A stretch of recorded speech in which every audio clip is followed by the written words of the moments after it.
Hi, okay, so this took me a while, but it was DIY. I couldn't find a freaking video anywhere on the internet, so I think I'll make this really quick one just so you could identify the cabling needed in order to install this little Stingray shock sensor on a Honda CR-V 2020. Alright, so there are basically just 4 cables that you need to connect. You have your ground, your accessory ignition, your constant 12-volt line, and then the one that goes to any door sensor activator. That way, whenever a shock is sensed, I can't see it here in this daylight. Whenever there's a shock sensor, like if anybody hits it or anything like that, what it will do is that it will simulate that somebody opened the door and start sounding the alarm. So mind the background noise as well. What I did was use a fuse line, what is 24 for the constant 12-volt line, and then I think it was fuse number 1, if you see over there, which is the accessory. That one only gets you any power whenever there's the accessory line connected. I haven't tied anything up. I just actually got it to work. This wire should be in there. I haven't still pressed it. Well, whatever. That one goes in there. These little adapters you can find on Amazon. It's like adds another fuse within your fuse line. That way you don't have to cut anything. The last wire, which is the activator actually for the door, took me a while to actually find it. It's a little green wire. I can't, unfortunately, but it's on this connector over here. If you saw, I tapped in there, and that's where you connect the blue wire. That's basically it, but it took me a while to find that little guy. I thought he was up here. But yeah, I tried it. It works. Unfortunately, I still haven't finished it up. Let me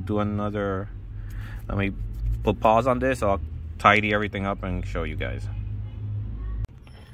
Okay, so just continue here. I kind of got everything sort of tidied up yet.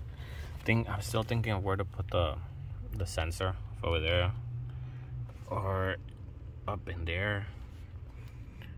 But let me see if I could show you guys something really quick. Okay, so I'm gonna get the remote, and I'm gonna first oh great, hold up, let me go close the other door. Give me a second.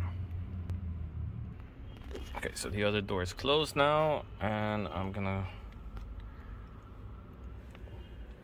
simulate like it's locked. Okay, right now I just pushed the sensor on the door, and hopefully I can do this. Let me try. Okay, it's locked right now. Give it a few seconds for it to completely activate. You should see, like, I'm not sure if you could see it. Okay, let's see. It should start blinking faster. It'll notify. Okay, there we go. Okay, so right now it's armed. Now what I'm gonna do is just hit it somewhere. Okay, that's not grabbing at the sensor. Okay, so there is a sensibility button on it. There is a sensibility, like adjustment thing. So I'm gonna have to modify it because it's not sensing hits on it. So it's right here on the side. Just move that dial with a screwdriver and adjust it as you like. I'm gonna test it before I actually seal everything up. See how sensible it is. All right. Give me a few minutes, guys. Okay, everything's closed up, but I think I turned the dial on the adjustment thing the opposite way, so it's not grabbing it immediately, or I didn't place it correctly. Let's try. Oh, there we go.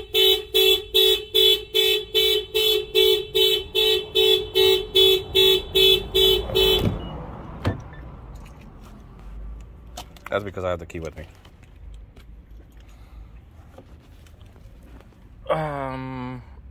Yeah, I need to clean this place up, but that's basically it.